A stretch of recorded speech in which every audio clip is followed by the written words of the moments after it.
ಕೃಷ್ಣ ಗುರುವಾಯೂರಪ್ಪ ಶ್ರೀಕೃಷ್ಣ ಗುರುವಾಯೂರಪ್ಪ ಶರಣಂ ಶರಣಂ ಎಂಬ ಈ ನಾಮಸ್ಮರಣೆ ನಿಮಗೆ ಸದಾ ಕೇಳಿಬರುವ ಕ್ಷೇತ್ರವೆಂದರೆ ಕೇರಳದ ತ್ರಿಶೂರು ಬಳಿಯ ಗುರುವಾಯೂರು ಕ್ಷೇತ್ರ. ಈ ಕ್ಷೇತ್ರದಲ್ಲಿ ಅನೇಕ ವಿಶಿಷ್ಟ ಆಚರಣೆಗಳು, ದೃಶ್ಯಗಳು, ಪೂಜಾ ವಿಧಿಗಳು, ಸಾಂಸ್ಕೃತಿಕ ಐತಿಹಾಸಿಕ ನೋಟಗಳಿವೆ.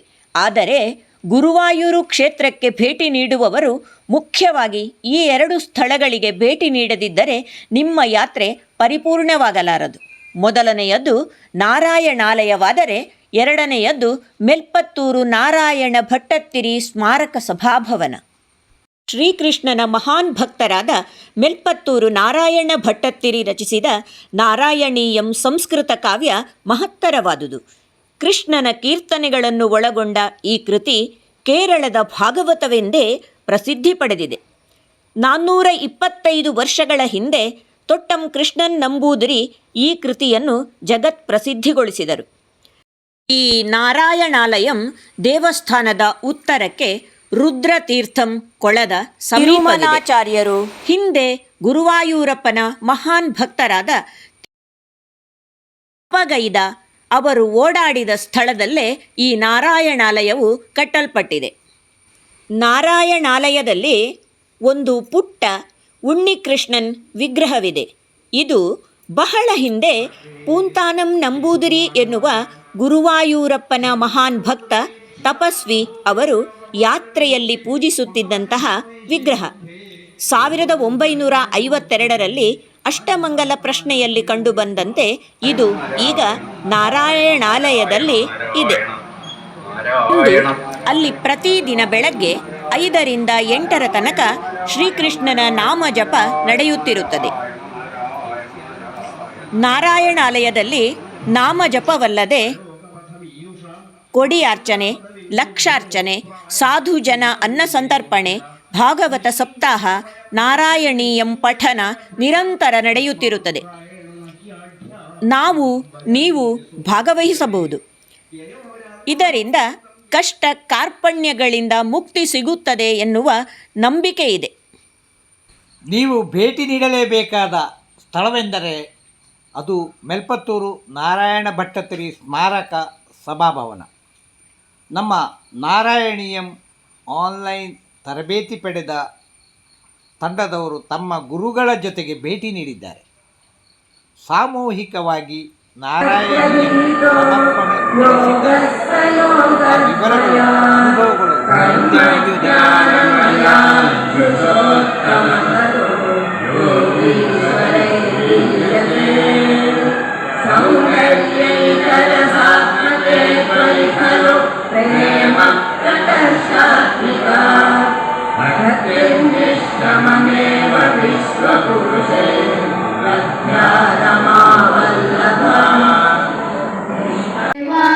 ವಾಸುದೇವಾಚಿತಾ ಶ್ರೀನಿಧೆ ಅಚ್ಯುತಾನಂದ ಮಾಧವಾದೋಕ್ಷಜ ದ್ವಾರಕಾನಾಯಕ ದ್ರೌಪದಿ ರಕ್ಷಕ ರಾಕ್ಷಸ ಶೋಭಿತ ಸೀತೆಯಾ ಶೋಭಿತೋ ದಂಡಕಾರಣ್ಯ ಭೂ ಪುಣ್ಯಕ ಕಾರಣ ಲಕ್ಷ್ಮಣೇನಾರಿತೋ ವಾನರೈ ಸೇವಿತೋ ರಥ ಸಂಪೂಜಿತೋ ರಾಘವ ಪಾತು ಮಾಂ ಧೇನುಕಾರಿಷ್ಟಕೋ ನಿಷ್ಠಕೃದ್ವೇಷಿಣಾಂ ಕೇಶಿಹಾ ಕಂಸರುತ್ವಂ ಶಿಖಾವಾದಕ ಪೂತನಾ ಕೋಪದ ಸೂರಜಾಖೇಲನೋ ಕಾರುಣ್ಯೇ ಪ್ರವೃತ್ತೆ ಕವಯಿಹ ನಹಿ ಗುರುರ್ಲೋಕವೃತ್ತೇಪಿ ಭೂಮನ್ ಸರ್ವಾಕ್ರಾಂತಾಪಿ ಭೂಮಿರ್ನಹಿ ಚಲತಿ ತತ ಸತ್ಕ್ಷಮಾಂ ಶಿಕ್ಷಯೇಯಂ ಗೃಹ್ಣೀಯಾಮೀಶ ತತ್ತ ಋಷಯ ಪರಿಚಯೇಪ್ಯಪ್ರಸಕ್ತಿಂ ಸಮೀರಾಯ ವ್ಯಾಪ್ತತ್ವಂ ಶಾಂತದೋ ಮೇ ಗಗನ ಗುರುವಶಾತ್ ಭಾತು ನಿರ್ಲೇಪತಾ ಚ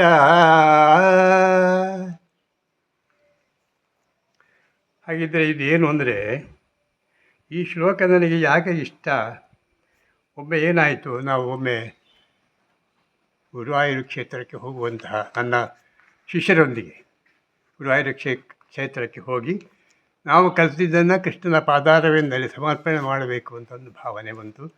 ಹಾಗೆ ನಾವೆಲ್ಲ ಅದಕ್ಕೆ ತಯಾರಾಗಿ ಅಲ್ಲಿ ಒಂದು ದಿವಸ ನಾವು ಪಾರಾಯಣ ಮಾಡಿದೆವು. ಅದು ಸಮಯ ಬೆಳಗಿನ ಸಮಯ, ಬೆಳಿಗ್ಗೆ 4 ಗಂಟೆಯಿಂದ ಪಾರಾಯಣಕ್ಕೆ ಕೂತವರು 8:30 ತನಕ ಪಾರಾಯಣವೇ. ಇದರಲ್ಲಿ ಬೇರೆ ಬೇರೆ ಧ್ಯಾನಕ್ಕೆ ಸಂಬಂಧಪಟ್ಟ, ಭಕ್ತಿಗೆ ಸಂಬಂಧಪಟ್ಟಂತಹ ಸರ್ಗಗಳು ಅಥವಾ ಅಧ್ಯಾಯಗಳಿವೆ.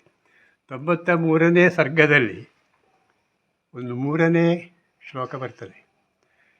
ಈ ಶ್ಲೋಕವನ್ನು ಹಾಡುವಾಗ ನನಗೇನು ಅನುಭವ ಆಯಿತು ಅಂದರೆ, ಮುಂದುವರಿಸಲಿಕ್ಕೆ ಆಗಲಿಲ್ಲ.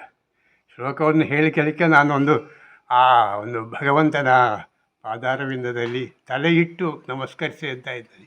ಯಾಕೆ ಅಂತ ಹೇಳಿ ಏನು ಹೇಳ್ತಾನೆ ಅಂದರೆ, ನಿನ್ನ ಕರುಣೆ ಇಲ್ಲದೆ, ನಿನ್ನ ಅನುಗ್ರಹವಿಲ್ಲದೆ ಅದು ಸಿಕ್ಕಿದ ನಂತರ ಮಾತ್ರ ಆಧ್ಯಾತ್ಮಿಕ ಆಚಾರ್ಯನ ಪಾತ್ರವನ್ನು ನೀನು ವಹಿಸಬಹುದು. ಅದರಷ್ಟು ಶ್ರೇಷ್ಠವಾದ್ದು, ಇತರರಿಗೆ ವಿದ್ಯೆಯನ್ನು ನೀಡುವಷ್ಟು ಶ್ರೇಷ್ಠವಾದ್ದು ಲೋಕದಲ್ಲಿ ಬೇರೆ ಇಲ್ಲ. ನಿನ್ನ ಕೃಪೆಯೇ ನನ್ನನ್ನು ಕೈ ಹಿಡಿದು ನಡೆಸುತ್ತದೆ, ಅವ ಯಾವಾಗಲೂ ರಕ್ಷಿಸುತ್ತಾನೆ. ಅದಕ್ಕೆ ಕೆಲವೆಲ್ಲ ಉದಾಹರಣೆ ಉಂಟು. ಅವ ಕವಿ ಏನು ಹೇಳ್ತಾನೆ ಅಂತಾರೆ, ಭೂಮಿಯನ್ನು ನೋಡುವೇನು, ಅದರಲ್ಲಿ ವಾಸಿಸುವಂತಹ ಎಲ್ಲ ಜೀವಿಗಳನ್ನು, ಗೊತ್ತಾಯ್ತಲ್ಲ, ಎಲ್ಲ ಜೀವಿ ಅಂದರೆ ಮನುಷ್ಯ ಮಾತ್ರ ಅಲ್ಲ, ಸೃಷ್ಟಿಯಲ್ಲಿ ಯಾವ ಯಾವ ಜೀವಿಗಳಿವೆಯೋ ಅವುಗಳನ್ನು ಭೂಮಿಯನ್ನೊಮ್ಮೆ ಒತ್ತಿದರೂ ಕೂಡ, ಯಾವುದು ಈ ಜೀವಿಗಳು ಒಟ್ಟಿಗೆ ಭೂಮಿಯನ್ನು ಒತ್ತಿದರೂ ಕೂಡ ಭೂಮಿ ಅಲ್ಲಾಡುವುದಿಲ್ಲ, ಅದು ಸ್ಥಿರವಾಗಿದೆ. ಹಾಗೆಯೇ ಭೂಮಿಯಿಂದ ನಾವು ಏನು ಕಲಿಬೇಕು ಅಂದರೆ ಸಹನಾ ಗುಣವನ್ನು ಕಲಿಬೇಕು. ಅದೊಂದು ಬಹಳ ಒಳ್ಳೆಯ ಮಾತು. 2, ಗಾಳಿಯನ್ನು ನೋಡು, ವಾಯುವನ್ನು ನೋಡು. ಏನು ಮಾಡ್ತಾರೆ ವಾಯು? ಎಲ್ಲ ಪದಾರ್ಥಗಳ ಸಂಪರ್ಕ ಮಾಡಿದರೂ ಕೂಡ ಯಾವುದರ ಗುಣವನ್ನು ಅದು ತಗೊಳ್ಳುವುದಿಲ್ಲ. ಗುಣದೋಷ ಯಾವುದನ್ನು ಅದು ಹೀರಿಕೊಳ್ಳುವುದಿಲ್ಲ, ಅದಕ್ಕೆ ಅದು ಅಂಟುವುದಿಲ್ಲ. ಇಂದ್ರಿಯಗಳ ಮತ್ತು ಅವುಗಳ ವಿಷಯಗಳಲ್ಲಿ ಮಧ್ಯದಲ್ಲಿ ವಾಸಿಸುವಂತಹ ನಾನು ವಾಯುವಿನ ರೀತಿಯ ಈ ನಿರ್ಮಲವಾದ ಭಾವವನ್ನು ಬೆಳೆಸಿಕೊಳ್ಳಬೇಕು, ಸ್ವೀಕರಿಸಬೇಕು. ಆಕಾಶವನ್ನು ನೋಡಿದಾಗ ಏನು ಅಂತ, ಎಲ್ಲ ಕಡೆ ಅದು ವ್ಯಾಪರಿದೆ, ಎಲ್ಲ ಕಡೆ ವ್ಯಾಪಿಸಿದೆ. ಆದರೆ ಯಾವುದರ ಬಂಧವೂ ಅದು ಹೊಂದಿಲ್ಲ. ಆತ್ಮನ ಸಕಲ ವ್ಯಾಪಕತ್ವವನ್ನು, ಯಾವುದರ ಪ್ರಭಾವಕ್ಕೂ ಒಳಗಾಗದ ಧರ್ಮವನ್ನು ಕೂಡ ಆ ಆಕಾಶ ಎನ್ನುವಂತಹ ಗುರುವಿನಿಂದ ನಾವು ಕಲಿಯುವಂತಾಗಬೇಕು. ನನಗೇನಾಯಿತು ಅಂದರೆ, ನಾನು ಈ ಶ್ಲೋಕವನ್ನು ಓದುವಾಗ ಗುರುವಾಯೂರಿನಲ್ಲಿ ಬೆಳಿಗ್ಗೆ ಅದು ಹೌದು, ಅದು ಏನೊಂದು ನನಗೆ ಉದ್ವೇಗವೋ, ಒಂದು ಕೃಷ್ಣನಲ್ಲಿ ಒಂದು ಭಕ್ತಿಯ ಪರಾಕಾಷ್ಠೆ, ಆ ಭಕ್ತಿಯ ಪರಾಕಾಷ್ಠೆ ಅಂತ ಹೇಳುವುದಿಲ್ಲ, ಆದರೆ ಏನೊಂದಿಲ್ಲ, ಆ ಸಂತೋಷ ಒಂದಷ್ಟೇ ನನ್ನ ಮನದಲ್ಲಾದಂಥ ಸಂತೋಷ. ಆ ಸಂತೋಷ ಹೊರಗೆ ಬರುವಾಗ ಅದು ಯಾವ ರೂಪದಲ್ಲಿ ಬಂತು ಅಂದರೆ, ಕಣ್ಣಿನಲ್ಲಿ ಧಾರಾಕಾರವಾಗಿ ನೀರಿಳಿಯಿತು. ಏನು ಮಾಡಿದ್ರೆ ಹಿಡ್ಕೊಂಡ್ರೆ ಕೈ ಹತ್ತಿರದ? ನಾನೇನು ಮಾಡಿದೆ, ನನ್ನ ಪಕ್ಕದಲ್ಲಿ ಒಬ್ಬ ಅಕ್ಕ ಕೂತಿದ್ರು, ನನ್ನ ಶಿಷ್ಯೆಯೇ, ಬಹಳ ಚಂದವಾಗಿ ಹಾಡ್ತಾರೆ. ಅವರ ಕೈಯನ್ನು ಹಿಡ್ಕೊಂಡೆ, ಅವರ ಕೈಗೆ ತಲೆ ಇಟ್ಟು ಒಂದು ನಿಮಿಷ ನನ್ನ ಈ ಉದ್ವೇಗವನ್ನು ಕಡಿಮೆ ಮಾಡಿಕೊಂಡೆ. ಭಾವೋದ್ವೇಗ. ಭಾವೋದ್ವೇಗ. ನಿಮ್ಮ ಶಿಷ್ಯರು ಜೊತೆಗಿದ್ದಾರೆ? ಹೌದು, ಬಾಕಿ 40-45 ಮಂದಿ ಒಟ್ಟಿಗಿದ್ದಾರೆ. ನಾವೊಂದು ಇದರಲ್ಲಿ ವೇಪತ್ತೂರು ಹೌದೌದು ನಾರಾಯಣ ಭಟ್ಟ ಅವರ ಹೆಸರಿರುವಂತಹ ಒಂದು ಸಭಾಮಂಟಪ ಇದೆ ಅಲ್ಲ, ಅಲ್ಲಿ ಕೂತು ಅದಲ್ಲೇ ಕೂತು ನಾವು ಪಾರಾಯಣ ಮಾಡುವಂತಹ ಭಾಗ್ಯ. ಇದು ದೊಡ್ಡ ಸೌಭಾಗ್ಯ, ನಮ್ಮ ಜೀವನದಲ್ಲಿ ಸಿಕ್ಕಿದಂತಹ ದೊಡ್ಡ ಸೌಭಾಗ್ಯ. ತುಂಬ ಜನ ಅಲ್ಲಿ ಭಕ್ತಾದಿಗಳಾಗಿ ಬರ್ತಾರಲ್ಲ, ನಾರಾಯಣಿ ಓದ್ತಾರೆ. ತುಂಬ ಅಂತ ಲೆಕ್ಕ ಮಾಡಲಿಕ್ಕೆ ಸಾಧ್ಯ ಇಲ್ಲ, ಅಷ್ಟು ಜನ ಬರ್ತಾರೆ. ಬೆಳಿಗ್ಗಿಂದ ಸೂರ್ಯೋದಯದಿಂದ ಮೊದಲೇ ಸಾಧಾರಣ ಒಂದು 3 ಗಂಟೆಗೆ ಹಿಡ್ಕೊಳ್ಳಿ ಬೆಳಿಗ್ಗೆ, ಅಲ್ಲಿಂದ ಪ್ರಾರಂಭವಾದ್ದು ಅದು ನಿರಂತರ ಅಂತ ಹೇಳ್ಬೋದು. ಹೌದು, ನಾರಾಯಣಿ ಎಲ್ಲೆಲ್ಲಿ ಕೂತು ಪಾರಾಯಣ ಮಾಡ್ತಾ ಇರ್ತಾರೆ. ಅದು ಅಲ್ಲಿಯ ಶಕ್ತಿ. ಎಲ್ಲಿ ಭಕ್ತಿ ಇದೆ ಅಲ್ಲಿ ಶಕ್ತಿ ತನ್ನಿಂತಾನೇ ಇದೆ. ಅಲ್ಲಿ ನಮಗೆ ಸ್ವಂತ ಅನುಭವ ಆಗ್ತದೆ. ನಮ್ಮ ಸ್ವಂತ ಭಕ್ತಿ ಅನುಭವ ಶಕ್ತಿ ಆಗಿದೆ. ನನ್ನಲ್ಲಿ ಆ ರೀತಿಯ ಒಂದು ಅನುಭವ ಆಗಿದೆ. ಅದು ಈಗಲೂ ಕೂಡ ನನಗೆ ಮಾತಾಡುವ ಕಣ್ಣಲ್ಲಿ ನೀರು ಬರ್ತದೆ ನನ್ನ ಅನುಭವವನ್ನು ಹೇಳುವಾಗ. ಧನ್ಯವಾದಗಳು. ಕನ್ನಡಿಗರಿಗೆ ಅನೇಕರಿಗೆ ನಾರಾಯಣೀಯಮನ್ನು ತಲುಪಿಸಿದಂಥ ಮಹತ್ ಕೆಲಸ ನೀವು ಮಾಡ್ತಾ ಇದ್ದೀರಿ. ನೀವೇ ನಿಮ್ಮ ಅನುಭವವನ್ನು ಗುರುವಾಯೂರಿನಲ್ಲಿ ಆದದ್ದನ್ನು ನಮಗೆ ವಿವರಿಸಿದ್ದೀರಿ. ತುಂಬ ತುಂಬ ಧನ್ಯವಾದಗಳು. ಅದೇ ನಾನು ನನ್ನ ಜೀವನದಲ್ಲಿ ಕೊಡುವ ಸಂದೇಶ ಏನಂದರೆ, ನಮ್ಮ ಯಾವುದೇ ಆಧ್ಯಾತ್ಮಿಕವಾದ ಗ್ರಂಥಗಳಾಗಲಿ ಲೇಖನಗಳಾಗಲಿ ಯಾವುದೇ ಆಗಲಿ ಅದಕ್ಕೆ ಬೆಲೆ ಕಟ್ಟಲಿಕ್ಕೆ ನಾವು ಹೋಗಬಾರ್ದು. ಜೀವನದಲ್ಲಿ ಸ್ವಲ್ಪ ಆದರೂ ನಮಗೆ ಎಷ್ಟು ಸಾಧ್ಯತೆ ಉಂಟು, ನಮಗೆ ಎಷ್ಟು ವರ್ಷ ನಾವು ಬದುಕುತ್ತೇವೆ ಅಂತ ಲೆಕ್ಕ ಇಲ್ಲ, ಅದು ನಮಗೆ ಗೊತ್ತಿಲ್ಲ. ಆ ಬದುಕಿದಷ್ಟು ದಿನದಲ್ಲಿ ನಾವು ಸಮಾಜಕ್ಕೆ ಏನು ಕೊಡಬಹುದು ಎಂಬುದನ್ನು ನೋಡಬೇಕು. ಯಾಕೆಂದರೆ ನಾವು ಸಮಾಜದಲ್ಲಿ ಬದುಕಿರುವಾಗ ಸಮಾಜ ಋಣ ಅಂತ ಹೇಳೋದು ನಮಗೊಂದಿದೆ. ಈಗ ಉದಾಹರಣೆಗೆ ನೀವೇ ಆಗಿರ್ಬೋದು, ನನಗೇನೋ ಒಂದು ಉಪಕಾರ ಮಾಡ್ತೀವಿ, ಅಥವಾ ಇತರರಾಗಿರ್ಬೋದು ಉಪಕಾರ. ನಾವು ಏನು ಕೊಟ್ಟಿದ್ದೇವೆ ಅವರಿಗೆ ಅದನ್ನು ನಾವು ಮೊದಲು ಆಲೋಚಿಸಬೇಕು. ಅವನಿಂದ ಏನು ಸಿಗ್ತದೆ ಅಂತಲ್ಲ, ನಾವು ಏನು ಕೊಟ್ಟಿದ್ದೇವೆ ಸಮಾಜಕ್ಕೆ. ಆದರೆ ಇದು ಕೃಷ್ಣನ ಪ್ರೇರಣೆಯವನು.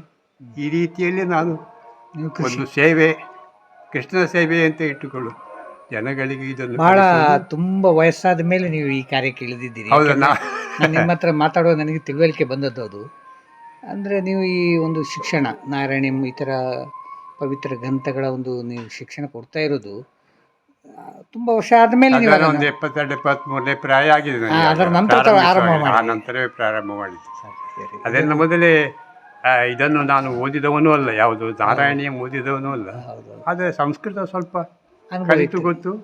ಆ ಶ್ಲೋಕಗಳು ಓದುವಂತಹ ಒಂದು ನನಗೊಂದು ಏನು ಅಂತ ಹೇಳಿ ಇಂಟ್ರೆಸ್ಟ್ ಅಂತ ಹೇಳ್ತೀವಲ್ಲ, ಅದಿರ್ತದೆ. ಶಂಕರಾಚಾರ್ಯ ಶ್ಲೋಕಗಳು ಇದು ದೊಡ್ಡ ಸಂದೇಶ. ಯಾಕಂತ ಹೇಳಿದ್ರೆ ಆಸಕ್ತರಿಗೆ ಅದಕ್ಕೆ ವಯೋಮಾನದ ಒಂದು ತಡೆ ಇಲ್ಲ, ಇಲ್ಲ ಅಥವಾ ಬೇರೆ ಏನು ತಡೆಗಳಿಲ್ಲ. ಆಸಕ್ತಿ ಇದರ ಮೂಲ ಬಂಡವಾಳ. ನಿಜವಾಗಿ ಮನಸ್ಸು ಬೇಕು, ಹೇಳಿಕೊಡೋ ಗುರು ಬೇಕು, ಶ್ರದ್ಧೆ ಬೇಕು, ಪ್ರಯತ್ನ ಬೇಕು, ಒಬ್ಬ ತಿದ್ದು ಹೋಗ್ಬೇಕು. ಈಗ ನಾರಾಯಣ ಆಚಾರ್ಯ ಅಂದ್ರೆ ನಾರಾಯಣಿಯಂನಲ್ಲಿ ಹೇಳುವುದು ಅದೇ, ಆ ಗುರುವಿನ ಸ್ಥಾನಕ್ಕೆ ಬಂದು ಜನರಿಗೆ ಶಿಕ್ಷಣ ಕೊಡಬೇಕು ಅಂತ ಒಂದು ಸೌಭಾಗ್ಯ ಕೃಷ್ಣ ನೀಡಿದನಲ್ಲ ಅಂತ ಹೇಳುವುದೇ ನನ್ನ ಒಂದು ದೊಡ್ಡ ಸೌಭಾಗ್ಯ. ಧನ್ಯವಾದ. ನಮಸ್ಕಾರ.